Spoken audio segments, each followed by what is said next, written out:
Honour 9X Pro honour 9X এর আপন বড় ভাই হচ্ছে অনার 9X Pro।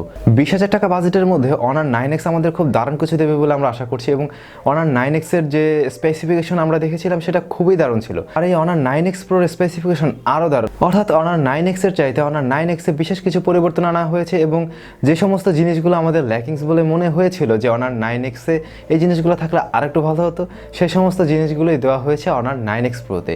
আর যে কারণে অনার 9X Pro এর দামটাও একটু বেড়ে গিয়েছে।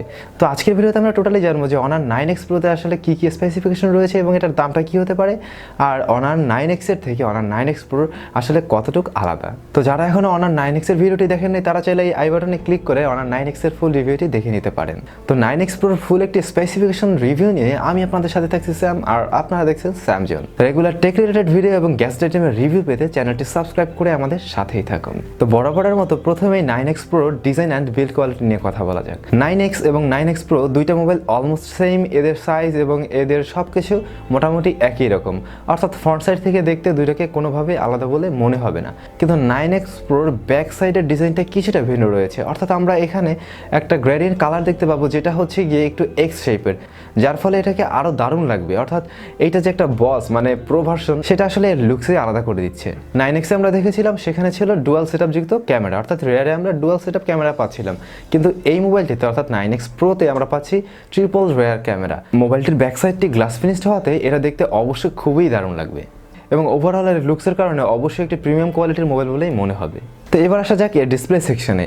মোবাইলটির ডিসপ্লেতে দেওয়া হয়েছে 6.59 ইঞ্চ একটি LTPS IPS LCD ডিসপ্লে, যার রেজুলেশন 1080x2340 পিক্সেল। তো এখানে আমরা দুইটা মোবাইলের মধ্যে কোনো ধরনের তফাৎ পাচ্ছি না, অর্থাৎ দুইটা মোবাইলের ডিসপ্লে সেকশন একই থাকছে। IPS এর বদলে যদি একটা সুপার অ্যামোলেড ডিসপ্লে ইউজ করো তাহলে বিষয়টা আরও অনেক বেশি ভালো হতো। তবে আশা করছি এই ডিসপ্লেটিও যথেষ্ট ভালো হবে। একটি 9:9 অ্যাসপেক্ট রেশিও ডিসপ্লে এবং এর ডিসপ্লেতে কোনো ধরনের নস থাকছে না। নস না থাকার ফলে পুরো মোবাইলটা জুড়ে আসলে ডিসপ্লেটা থাকবে এবং এর উপরের যে চিন এরিয়া সেটা খুবই কম রাখা হয়েছে, মানে একেবারেই বোঝা যাচ্ছে না এবং নিচের দিকে কিছুটা চিন লক্ষ্য করা যায়, পাশের সাইড বেজেলও অনেকটাই কম, যার ফলে এর স্ক্রিনটা দেখতে অবশ্যই অনেক বেশি ভালো লাগবে। যেহেতু এই মোবাইলটিতেও নস ব্যবহার করা হয়নি, তাই এই মোবাইলটিতেও অনার 9X এর মতো উপরেই রাখা হয়েছে মোটরাইজড পপআপ যুক্ত সেলফি ক্যামেরা। আর এটা তো বর্তমান সময়ের একেবারে লেটেস্ট ট্রেন্ড, সুতরাং দারুণ একটা স্মার্ট ফিচার্স পাচ্ছেন। তো এবার আসা যাক এই মোবাইলের প্রসেসর। এই মোবাইলে আসলে প্রসেসর হিসেবে কি দেওয়া হয়েছে। এর আগে আমরা 9X এ দেখেছিলাম হাই সিলিকন ক্রিন 810 অক্টাকোর একটি প্রসেসর ব্যবহার করা হয়েছে, আর এই মোবাইলটিতেও ওই সেম প্রসেসরটাই থাকছে, অর্থাৎ হাই সিলিকন ক্রিন 810 অক্টাকোর প্রসেসর পাচ্ছেন এই মোবাইলটিতেও। তবে মজার ব্যাপার হচ্ছে এই প্রসেসরটিকে ঠান্ডা রাখার জন্য এখানে ব্যবহার করা হয়েছে liquid cooling system. Liquid cooling system হওয়ার ফলে অবশ্যই প্রসেসরটা ওই মোবাইলটার চাইতে তুলনামূলকভাবে বেশি ঠান্ডা রাখা সম্ভব হবে এবং সেই কারণে এর পারফরমেন্স ওই মোবাইলের চাইতে কিছুটা অবশ্যই ভালো দেবে। হয়তোবা দুইটা মোবাইলের সেম প্রসেসর ব্যবহার করা হয়েছে, কিন্তু দুইটা মোবাইলের কুলিং সিস্টেম কিন্তু এক না। ওইটা নর্মাল কুলিং সিস্টেম ছিল, আর এটাতে যেহেতু লিকুইড কুলিং সিস্টেম ব্যবহার করা হয়েছে, অবশ্যই লিকুইড কুলিং সিস্টেম প্রসেসরটাকে অতিরিক্ত ঠান্ডা করতে সক্ষম হবে এবং তার ফলে আপনার পারফরমেন্সও অনেকটাই বেড়ে যাবে এবং তুলনামূলকভাবে ওই মোবাইলের চাইতে এর পারফরমেন্স কিছুটা এগিয়েই থাকবে। আর এই প্রসেসরের পারফরমেন্স আমি আগেই বলেছিলাম যে এই প্রসেসরের পারফরমেন্স স্ন্যাপড্রাগন 730 চাইতেও একটু উপরে, অর্থাৎ স্ন্যাপড্রাগন 730 যেভাবে পারফর্ম করে তার থেকেও এই ক্রিন 810 বেশি পারফর্ম করতে পারে, কিছুটা এগিয়ে রয়েছে অ্যান্টিটি বেসমার্কের দিক থেকে, এবং যে কারণে আপনি মোটামুটি একটা ভালো লেভেলের পারফরমেন্স এর থেকে আশা করতেই পারেন। মাল্টিটাস্কিং এর বিষয় এবং যারা গেমার রয়েছেন তাদের কাজগুলো আশা করছি খুব ভালোভাবে এটা সাপোর্ট দিতে পারবে এবং খুব ভালোভাবে এটা প্রসেস করতে সক্ষম হবে। কারণ ওভারঅল এই প্রসেসরের যতটুকু ক্ষমতা দেখছি এর কাছাকাছি অন্যান্য যে প্রসেসর রয়েছে তাদের ক্ষমতার সাথেও আমরা বিচার করে যদি দেখি তাহলে বোঝাই যাচ্ছে যে এই প্রসেসরটা মোটামুটি ভালো একটা পারফর্ম করতে পারবে। আর সেই সাথে এই মোবাইলটিতেও যেহেতু লিকুইড কুলিং সিস্টেম রয়েছে ওভারঅল অবশ্যই এর প্রসেসর পারফরমেন্স ভালো থাকবে। যারা আসলে একটা দারুণ লুকসের ডিভাইস নিয়ে আসলে গেম খেলতে চাচ্ছেন তাদের জন্য আশা করছি এটা বেশ ভালোভাবে কাজ করবে, যেহেতু এর প্রসেসর এবং লিকুইড কুলিং সিস্টেম রয়েছে, সেই সাথে খুব ফুল ভিউ একটি ডিসপ্লে এবং টোটালি নস ছাড়া একটি ডিসপ্লে। আপনি যদি গেমার হয়ে থাকেন আশা করছি এটা আপনাকে খুব ভালোভাবেই সাপোর্ট দিতে পারবে। তো এই মোবাইলটিতে আমরা র্যাম ভেরিয়েন্ট হিসেবে আসলে কি পাচ্ছি, আমাদের আগের যে হুয়াওয়ের যে মোবাইলটি দেখেছিলাম অনার 9X সেখানে আমরা সর্বোচ্চ র্যাম পেয়েছিলাম 6GB পর্যন্ত, কিন্তু এই মোবাইলটিতে আপনারা 8GB র্যাম পাচ্ছেন এবং 8GB র্যামের সাথে আপনারা পাচ্ছেন হচ্ছে 128GB RAM এবং 256GB পর্যন্ত RAM। তো যেহেতু একটা ভালো মানের রম রয়েছে এবং র্যামও রয়েছে, সেই ক্ষেত্রে এটা খুব ভালো পারফর্ম করবে ওই প্রসেসরের সাথে। আর এছাড়াও যাদের আসলে স্টোরেজ আরও বেশি দরকার তারা চাইলে এটাতে মাইক্রো এসডি কার্ড ব্যবহার করতে পারবেন। মাইক্রো এসডি কার্ড ব্যবহার করা যাবে 512 জিবি পর্যন্ত। আর এটাতে আপনারা অ্যান্ড্রয়েড ভার্সন পাচ্ছেন অ্যান্ড্রয়েড পাই 9.0। আর এই মোবাইলটিরও ফিঙ্গারপ্রিন্ট সেন্সরটি সেম জায়গাতেই রাখা হয়েছে, অর্থাৎ আমরা আগের যে মোবাইলটি দেখেছিলাম 9X আমরা দেখেছিলাম যে সেখানে এর ফিঙ্গারপ্রিন্ট সেন্সরটি দেওয়া হয়েছে সাইড মাউন্টেড হিসেবে, অর্থাৎ সাইডে পাচ্ছিলাম আমরা ফিঙ্গারপ্রিন্ট সেন্সর। আর এই মোবাইলটিতেও আমরা সেমভাবেই পাশে পাচ্ছি ফিঙ্গারপ্রিন্ট সেন্সর। তো এবার আসা যাক এর মেইন আর একটা আকর্ষণ, অর্থাৎ 9X Proতে বিশেষ যে পরিবর্তনটা আরেকটা জায়গায় নিয়ে আসা হয়েছে তা হচ্ছে গিয়ে এর ক্যামেরা সেকশন। অর্থাৎ আমরা এর আগের ফোনটিতে 9X-এ আমরা ক্যামেরা দেখেছিলাম ডুয়াল সেটআপ যুক্ত রেয়ার ক্যামেরা ছিল, তবে এই মোবাইলটিতে রেয়ারে থাকছে ট্রিপল সেটআপ যুক্ত ক্যামেরা। তো সেখানে যে মেইন লেন্সটি রয়েছে সেটা হচ্ছে 48 মেগাপিক্সেলের এবং তার সাথে রয়েছে একটি 8 মেগাপিক্সেলের আলট্রা ওয়াইড লেন্স। মোবাইলে আলট্রা ওয়াইড লেন্সটা থাকা কিন্তু খুব দারুণ একটি বিষয়, কারণ আলট্রা ওয়াইড লেন্স দিয়ে খুব বিস্তৃত জায়গা দিয়ে ছবি তোলা যায়, বিশেষ করে গ্রুপ সেলফির ক্ষেত্রে বা যারা ফটোগ্রাফি করে থাকেন, সুন্দর ন্যাচারাল ফটোগ্রাফি করে থাকেন তাদের ক্ষেত্রেও কাজে লাগবে। তো এই আলট্রা ওয়াইড লেন্সটি আপনারা পেয়ে যাচ্ছেন এই মোবাইলটিতে।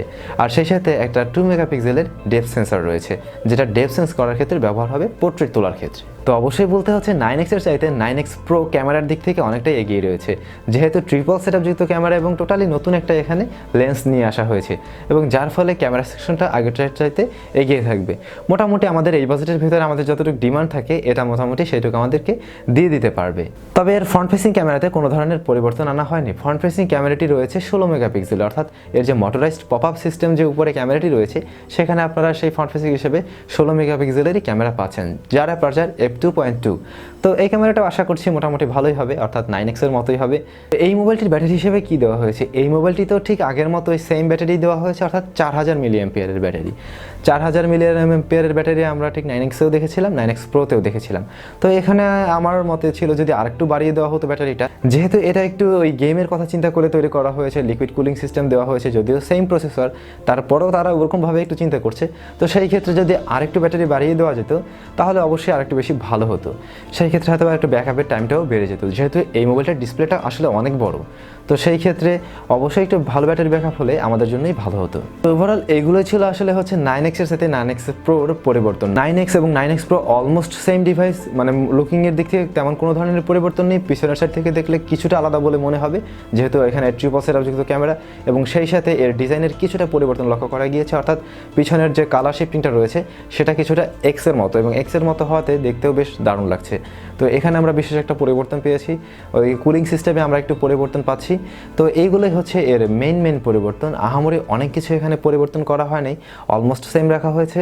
তবে অনেকের কাছে এই ক্যামেরার পরিবর্তনটাই অনেক বড় ইস্যু হয়ে দাঁড়ায়। আর এছাড়া আমরা আসলে ডিমান্ড করেছিলাম যে এর ডিসপ্লে সেকশনে আরেকটু ভালো কিছু দিলে ভালো হতো, অর্থাৎ আমরা চাচ্ছিলাম এখানে যদি একটা সুপার অ্যামোলেড ডিসপ্লে দেওয়া হতো তাহলে আরও অনেক বেশি ভালো হতো। তবে আশা করছি এই ডিসপ্লেটাও যথেষ্ট ভালো হবে।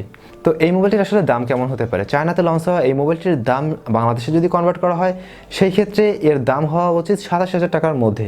তবে বাংলাদেশে আসলে পরে এটা 27,000 টাকায় পাওয়া যাবে না, আই থিঙ্ক এটা 30,000 ছাড়িয়ে যাবে। সেই ক্ষেত্রে আসলে 30,000-এর নিচে থাকলে এটা বিশেষ করে ভালো হবে, কারণ 30,000-এর উপরে চলে গেলে তখন আরও অনেক ফিচার সমৃদ্ধ অনেক ফোনের সাথে এটাকে বিট করতে হবে, তখন হয়তো বা মানে তার যে পারফরমেন্স সেটা নিয়ে একটা প্রশ্ন চলে আসতে পারে। তো সেই ক্ষেত্রে দামের দিকটা যদি 30,000-এর নিচে রাখা হয়, 27,000-এর কাছাকাছি রাখা হয়, তাহলে আমি মনে করে থাকি অবশ্যই বেশ ভালো একটি মোবাইল ফোন হবে। তো আশা করছি ভিডিওটি আপনারা ক্লিয়ারভাবে বুঝতে পেরেছেন। তো যাদের এরকম বাজেট রয়েছে তারা চাইলে কিছুদিন অপেক্ষা করতে পারেন, মোবাইলটি হয়তোবা খুব শীঘ্রই চলে আসবে, আগামী 2 সপ্তাহের মধ্যে হয়তো আমরা মোবাইলটি হাতে পেয়ে যেতে পারি।